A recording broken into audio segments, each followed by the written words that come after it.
আজকে আমাদের আলোচনার বিষয় হলো অ্যাডজেক্টিভ ক্লজ। অ্যাডজেক্টিভ ক্লজ কাকে বলে? যে সমস্ত ক্লজ অর্থাৎ বাক্যের অংশ অ্যাডজেক্টিভের মতো কাজ করে, অর্থাৎ নাউনকে মডিফাই করে, তাদেরকে আমরা অ্যাডজেক্টিভ ক্লজ বা রিলেটিভ ক্লজ বলে থাকি। এই অ্যাডজেক্টিভ ক্লজ বা রিলেটিভ ক্লজ তিন ধরনের রুলস ফলো করে। প্রথম হচ্ছে নাউনের পর এক্ষেত্রে WH বসে।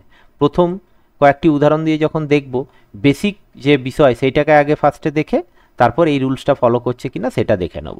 যেরকম আই নো রোহিত, আমি চিনি রোহিতকে।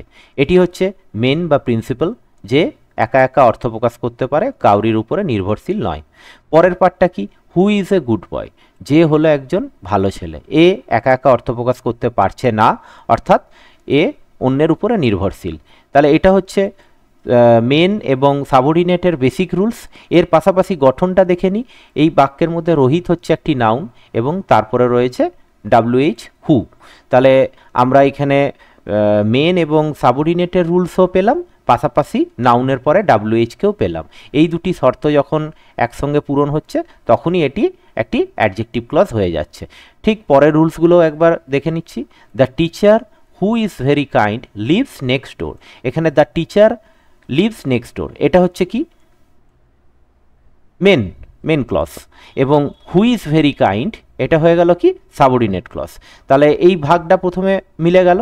সেকেন্ড হচ্ছে গঠনে যখন দেখছি, দ্য টিচার হচ্ছে একটি নাউন এবং তারপরে হু বসেছে, অর্থাৎ নাউনের পরে WH বসেছে। 3 number example, I remember the day when we first meet.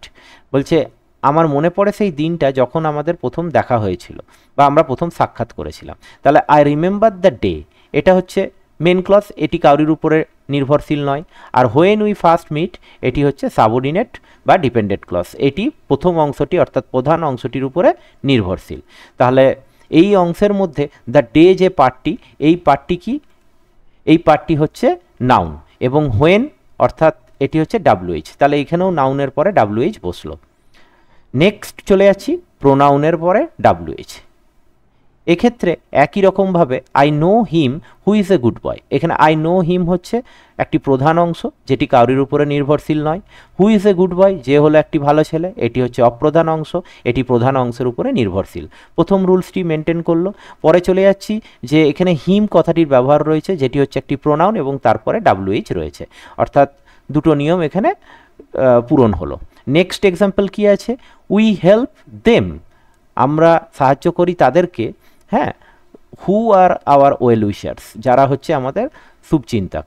তাহলে এখানে এই যে দেম কথাটি, হু হেল্পস দেম, এই উই হেল্পস দেম, আমরা সাহায্য করি তাদেরকে, এটি বাক্যের প্রধান অংশ, এটি নিজে নিজেই অর্থ প্রকাশ করছে। আর হু আর আওয়ার ওয়েল উইশার এটি কিন্তু বাক্যের অপ্রধান অংশ, এটি কিন্তু নিজে নিজে অর্থ প্রকাশ করতে পারছে না। এবং পাশাপাশি কি এখানে দেম এটি হচ্ছে একটি প্রোনাউন এবং হু এখানে প্রোনাউনের পরে WH বসছে, অর্থাৎ দুটো রুলসকে এ ফলো করছে।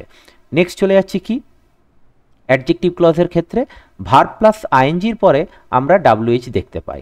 যেরকম, যদিও এই ভার্ব প্লাস আইএনজিটি একটি নাউনের মতোই কাজ করে। যেরকম আই লাইক গার্ডেনিং, আমি পছন্দ করি বাগান পরিচর্যা। হুইচ ই অলসো লাইক, যেটি সেও পছন্দ করে। তাহলে আই লাইক গার্ডেনিং এটা হচ্ছে বাক্যের প্রধান অংশ, এটি নিজে নিজেই অর্থ প্রকাশ করছে। আর হুইচ ই অলসো লাইক এটি হচ্ছে বাক্যের অপ্রধান অংশ। এর পাশাপাশি ভার্ব প্লাস আইএনজি যে গার্ডেনিং, এর পরে WH-কে আমরা দেখতে পাচ্ছি। নেক্সট এক্সাম্পল কি? She like singing which is her main hobby. তাহলে সি লাইক সিঙ্গিং এটা হচ্ছে বাক্যের প্রধান অংশ, সে পছন্দ করে গান করা। আর হুইচ ইজ হার মেন হবি এটা হচ্ছে বাক্যের অপ্রধান অংশ। কিন্তু এটা এই রুলসের সাথে সাথে ভার্ব প্লাস আইএনজি সিঙ্গিং এটির পরে WH বসছে, সেকেন্ড রুলসটাকেও ফলো করছে। তো এই ধরনের দুটো রুলসই যখন আমাদের ফলো হয় তখন সেগুলি হচ্ছে অ্যাডজেক্টিভ ক্লজের অন্তর্ভুক্ত হয়।